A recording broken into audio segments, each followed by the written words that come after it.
Salut à tous, nouvelle vidéo. Alors ça va être une vidéo logiquement sans intro, sans rien, pas forcément préparée, entre guillemets à chaud. Réaction, action, réaction.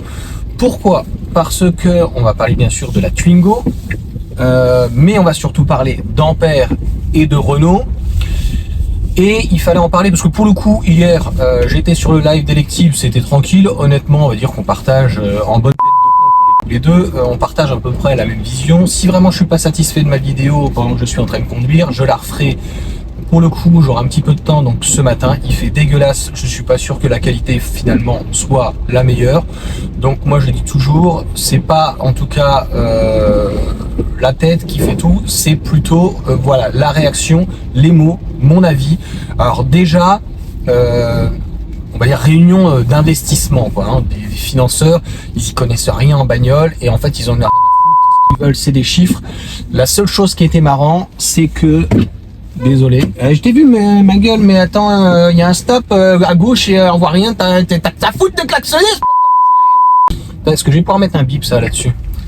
Putain, tu peux pas, hein, t'as aucune visibilité de ce côté-là, donc à un moment donné t'avances, j'ai freiné, arrête de t'exciter dans ton berlingot. Donc quand même, le directeur financier s'appelait Thierry Piéton. Wouah, super, fallait inventer celui-là. Franchement, Thierry Piéton. Et comme ça s'écrit, comme ça se prononce, Piéton. Donc ça, si c'est pas un appel du pied, tu regarderas souvent tous les sinistres, ils ont des prénoms. L'autre, elle s'appelait Sibette. Après, on avait le papé. On a des noms. Là, on a quand même premier sinistre, Madame Borne. Je me lâche. Non, je me lâche, honnêtement, il n'y a rien du tout de constructif. On n'a eu aucun chiffre sur la R5, on n'a eu aucun chiffre, entre guillemets, sur la 4L, on n'a eu aucun chiffre sur le Scénic. On ne voit pas l'intérêt, en fait, on s'en branle total, ça sert à rien. Et encore moins sur la Twingo. Alors, la Twingo, pas avant 2026. Lucas Demeo, comme les mecs, ils y connaissent rien, les investisseurs en bagnole, est quand même en train de dire qu'ils sont en train de chercher un partenaire pour le châssis. Donc, si tu veux...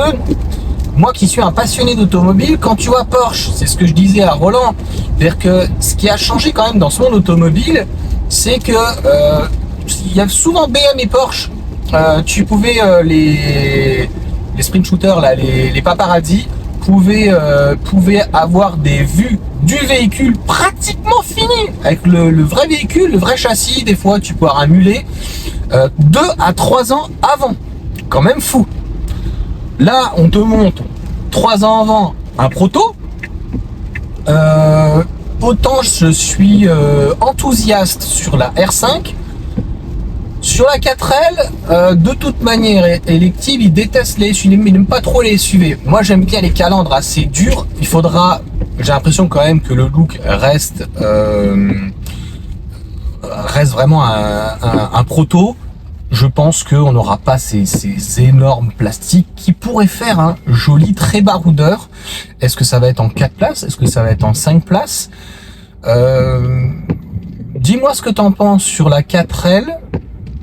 Je trouve que c'est quand même intéressant. Ça répond quand même à une certaine demande. On a une population qui est vieillissante. Les voitures berlines, c'est pas pratique pour tout le monde.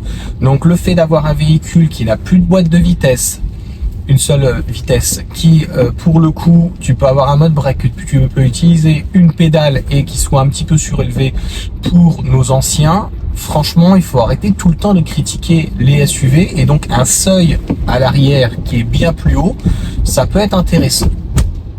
Donc fermons la parenthèse du Scénic qui va arriver, on n'a pas les prix, de la R5 qui est retardée à cause de ses batteries puisqu'elle ne partage pas la même chose avec le Scénic, ceci, cela.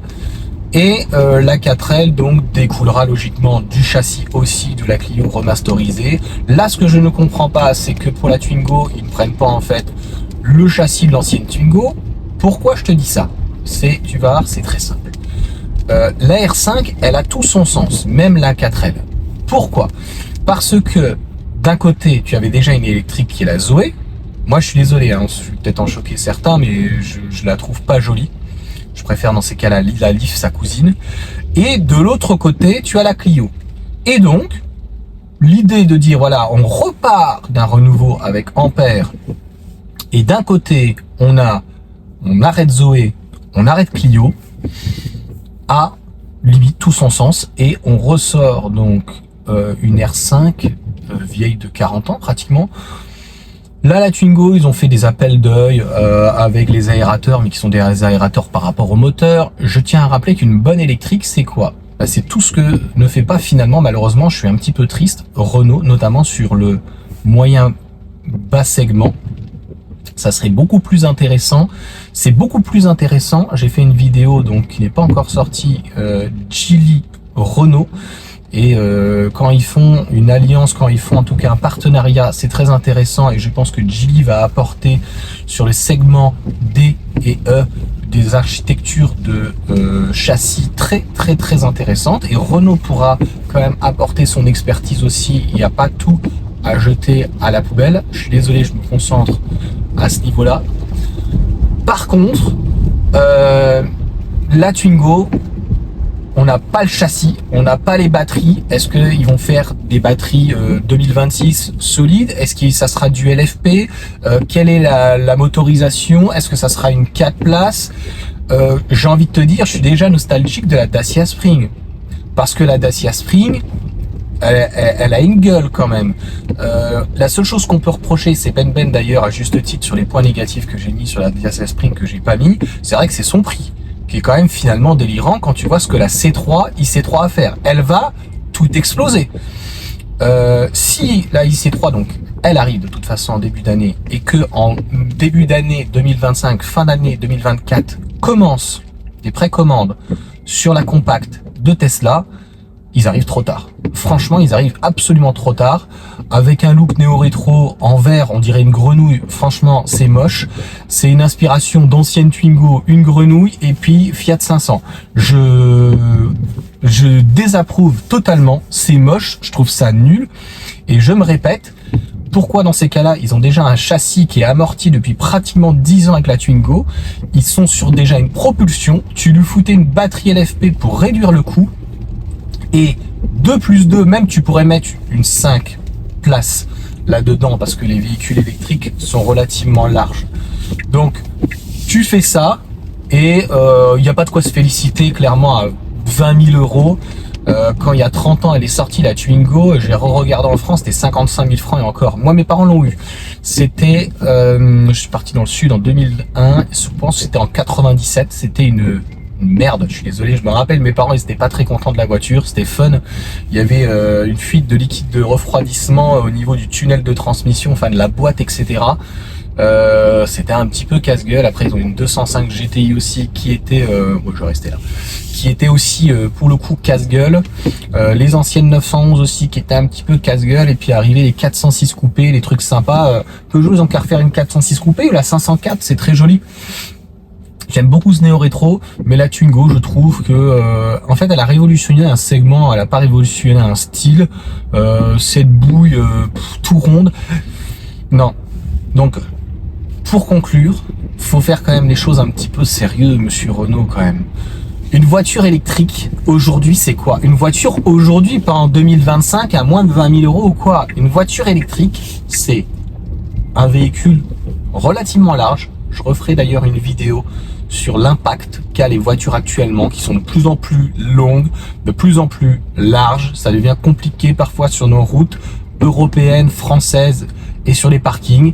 Mais c'est quand même une propulsion, un véhicule qui peut être large, allongé en tout cas, pour pouvoir introduire les batteries. Il faut un coffre à l'avant, il faut que le moteur soit un ou deux petits moteurs qui soient au niveau de la roue, soit sur les cieux, et libérer, comme Tesla le fait parfaitement bien, libérer le maximum d'espace. C'est un véhicule, si tu veux qu'il soit économique, batterie LFP, ça marche avec Tesla, donc qu'ils le fassent aussi. S'ils veulent un véhicule pas cher, tu mets un tout petit écran. Un écran, franchement, ça coûte quoi? Ça coûte 200 ou 300 balles. Tu fais un bon petit soft, c'est quand même pas compliqué, franchement, hein. Ils passent notamment, ils ont un partenariat Renault avec Google.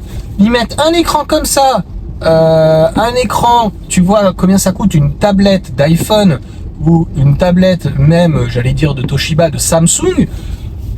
c'est moins de 500 balles et il répertorie tout dans le véhicule avec l'écran. C'est ce que Tesla a fait donc pour réduire les coûts.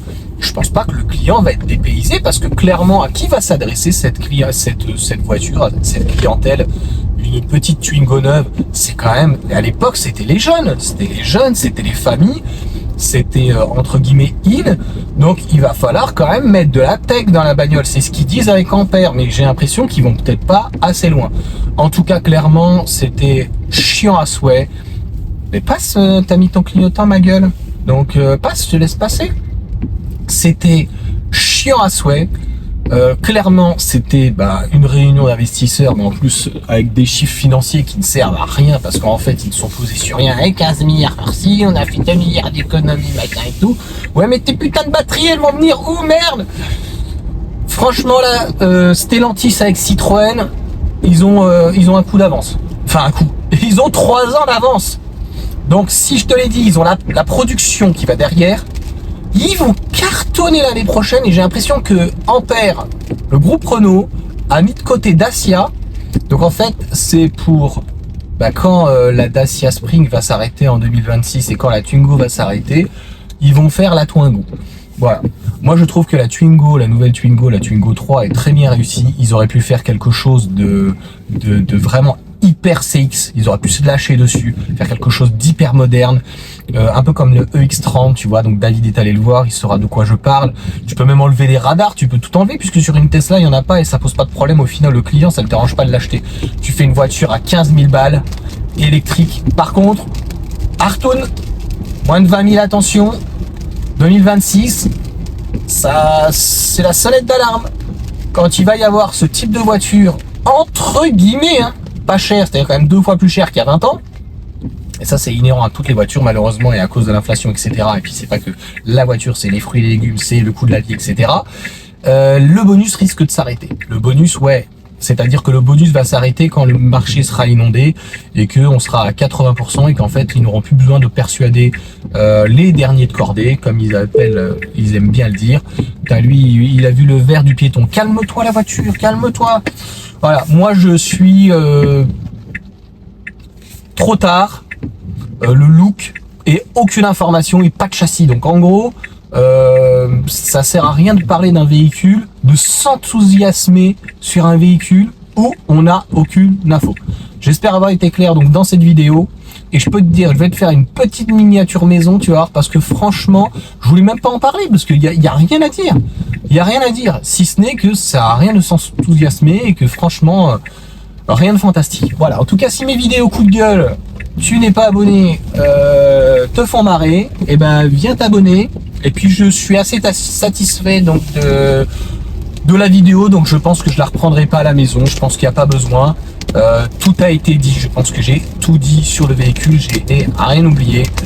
Comme d'habitude, si j'ai pu oublier quelque chose là-dessus, je suis un grand angoissé. Tu mets un petit message, je l'épingle et c'est toujours agréable parce qu'on ne peut pas tout savoir. Même quand on liste, on dit qu'est-ce que j'aurais pas oublié. Allez, il est 8h17, j'ai l'impression que il fait tellement nuit que on va aller au lit, je crois. Hein. Allez, ciao!